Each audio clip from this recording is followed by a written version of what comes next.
Good morning friends, to the point में आप सभी का स्वागत है।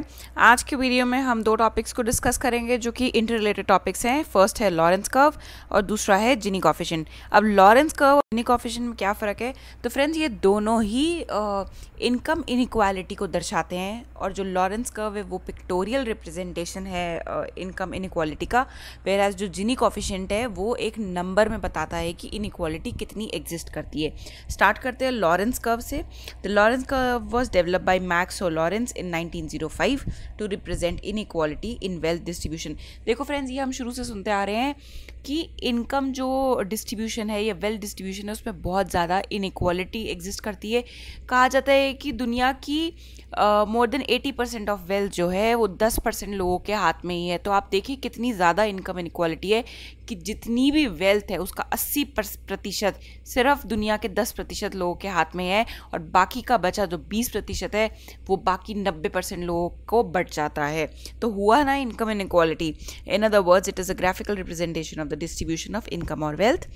The distribution of income in an economy is represented by the Lorentz curve, and the degree of income inequality is measured through Gini coefficient। मैंने आपको बताया ना, जो प्रेजेंटेशन है वो लॉरेंस कर्व के थ्रू होता है और अगर उसको नंबर में या उसकी डिग्री कैलकुलेट करनी है तो उसके लिए हम यूज़ करते हैं जिनी कोएफिशिएंट ग्राफ को। तो ग्राफ में क्या है, देखिए फ्रेंड्स, ये है लॉरेंस कर्व। तो लॉरेंस कर्व को हम कैसे देखेंगे? अगर आप देख रहे हैं कि 20% पॉपुलेशन, यहाँ ये एक्स एक्सिस पे पॉपुलेशन और वाई पे इनकम, 20% इनकम 20% पॉपुलेशन के हाथ में क्या इनकम है? ज़ीरो। ये आप यहाँ पे ड्रॉ करिए तो ये भी क्या आ रहे हैं मुश्किल से 5% मान लीजिए इसको। 60% पॉपुलेशन के हाथ में कितनी इनकम है? इतनी, ठीक है।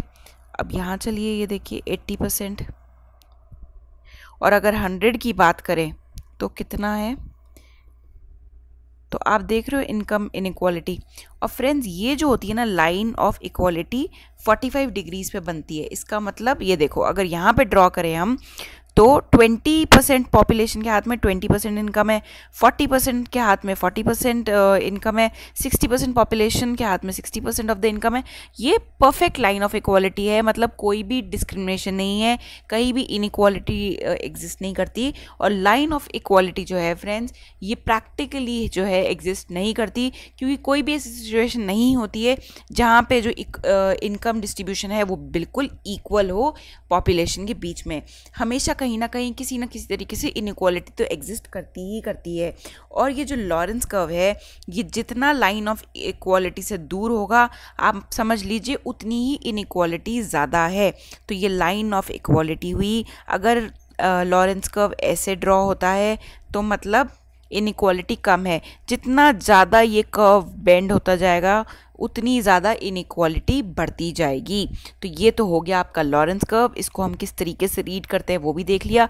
ये हो गया परफेक्ट लाइन ऑफ इक्वालिटी। और ये जो है, इसको अगर हम यहाँ पे डिप कर दें, लाइन ड्रॉ कर दें, तो ये परफेक्ट लाइन ऑफ इनइक्वालिटी होती है। चलते हैं अब जिनी कोएफिशिएंट पे, उसको भी एक बार ग्राफ पे समझेंगे। The Gini coefficient which is derived from Lorenz curve can be used as an indicator of economic development in a country.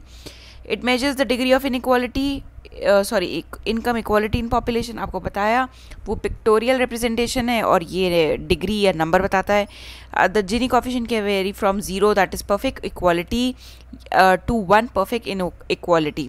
तो जिनी कोएफिशिएंट क्या बताता है? या तो मतलब जो इसका नंबर आता है या डिग्री आती है वो दो रेंजेस के बीच में होती है। या तो परफेक्ट इक्वालिटी होगी जिसको 0 से डिनोट करेंगे, या परफेक्ट इनइक्वालिटी होगी जिसको 1 से डिनोट करेंगे। Gini coefficient of 0 means that everyone has the same income, while a coefficient of 1 represents a single individual receiving all the income। अगर तो वैल्यू 1 आ रही है मतलब एक ही इंडिविजुअल के हाथ में पूरे देश की सारी इनकम है, whereas अगर 0 आ रही है वैल्यू मतलब सब जितने लोग हैं उतनी इनकम इक्वली डिस्ट्रीब्यूटेड है, कहीं भी इनइक्वालिटी नहीं है। हम इसको ग्राफ पे अब देख लेते हैं कैसे।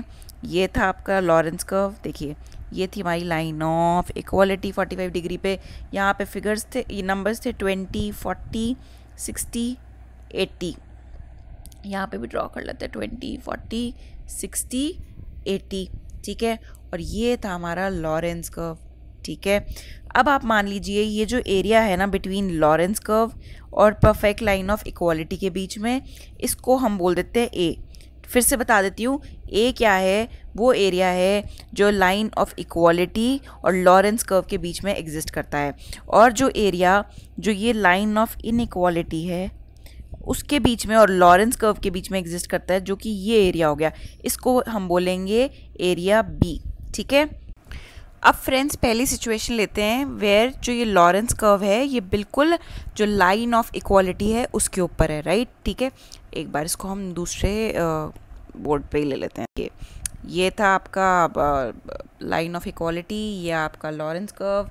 मैंने आपको बताया कि ये जो एरिया होगा इसको ए बोलेंगे और ये जो एरिया है ये बी हो गया। अब जिनी कोफिशिएंट का फॉर्मूला होता है A divided by A plus B.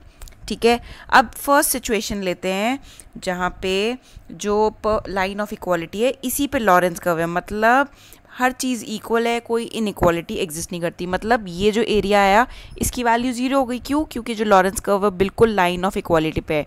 तो यहाँ पे हम क्या लिखेंगे 0, और 0 को किसी से भी डिवाइड करो 0 प्लस बी तो वो क्या होगा 0 ही होगा। तो आपकी जो फर्स्ट सिचुएशन थी जिनी कोफिशिएंट की, तो वो ये बताती कि वैल्यू 0 आते ही परफेक्ट इक्वालिटी है। ठीक है, अब दूसरी सिचुएशन लेते हैं। ठीक है, इस सिचुएशन में जो लॉरेंस कर्व है वो कहाँ पे होगा? लॉरेंस कर्व जो बनेगा वो लाइन ऑफ इक्वालिटी, जो परफेक्ट लाइन ऑफ इक्वालिटी है जो कि एक्स एक्सिस उस पे बनेगा। ठीक है, तो और ये थी line of line of inequality पे बनेगा, और ये थी लाइन ऑफ इक्वालिटी। तो जो लॉरेंस कर्व और लाइन ऑफ इक्वालिटी के बीच में जो एरिया था ए वो ही है, और बी एरिया तो एग्जिस्ट ही नहीं करता। तो ये सारा एरिया क्या हो गया? ए एरिया हो गया, और बी एरिया एग्जिस्ट ही नहीं किया। क्यों? क्योंकि ये वाली चीज़ है ही नहीं। तो इस सिचुएशन में क्या होगा? ए डिवाइडेड बाय ए। क्यों? क्योंकि बी तो है ही नहीं है ना, क्योंकि लॉरेंस कर्व कहाँ बना? यहाँ। अगर लॉरेंस कर्व जब यहाँ बनता है तो जाके बी एरिया क्रिएट होता है ना, बट यहाँ तो बी एरिया क्रिएट ही नहीं हो पा रहा। क्यों? क्योंकि ये जो लॉरेंस कर्व है वो बिल्कुल परफेक्ट लाइन ऑफ इनइक्वालिटी पे है। तो ये सारा एरिया क्या हो गया? जो हम कहते हैं परफेक्ट लाइन ऑफ इक्वालिटी और लॉरेंस कर्व के बीच का एरिया होता है ए, और ये वो हो गया ए। तो a divide by a is equal to 1, जो कि बताता है परफेक्ट इनइक्वालिटी। तो मैंने आपको बताया था जो जिनी कोफिशिएंट होता है उसकी 2 डिग्रीज होती हैं, एक्सट्रीम डिग्रीज। एक तो होती है परफेक्ट इक्वालिटी और वो डिनोट होती है 0 से, और दूसरी होती है परफेक्ट इनइक्वालिटी जो कि डिनोट करी जाती है 1 से। तो ये था friends Gini coefficient. I hope आपको ये क्लियर होगा। फिर से बता देती हूँ कि जो लॉरेंस कर्व होता है वो पिक्टोरियल रिप्रेजेंटेशन होता है, और जो जिनी कोफिशिएंट होता है ना फ्रेंड्स वो लॉरेंस कर्व से डिराइव्ड है। जो लॉरेंस कर्व था 1905 में बना था और जिनी कोफिशिएंट बना 1912 में। ये आपके लिए ज़रूरी नहीं है याद रखना, ये तो मैं आपकी एक्स्ट्रा इन्फॉर्मेशन के लिए और नॉलेज के लिए बता रही हूँ। और जो जिनी कोफिशिएंट है वो डिग्री के थ्रू बताता है कि क्या है मतलब परफेक्ट इनइक्वालिटी एग्जिस्ट करती है, इक्वालिटी, या उसके बीच ही कोई रेंज आती है तो वो।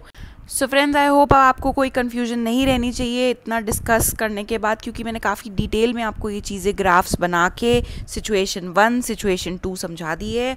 तो अब कोई कन्फ्यूजन की गुंजाइश नहीं रहनी चाहिए। तो friends this is all for the today's video. Thank you so much for your patience listening.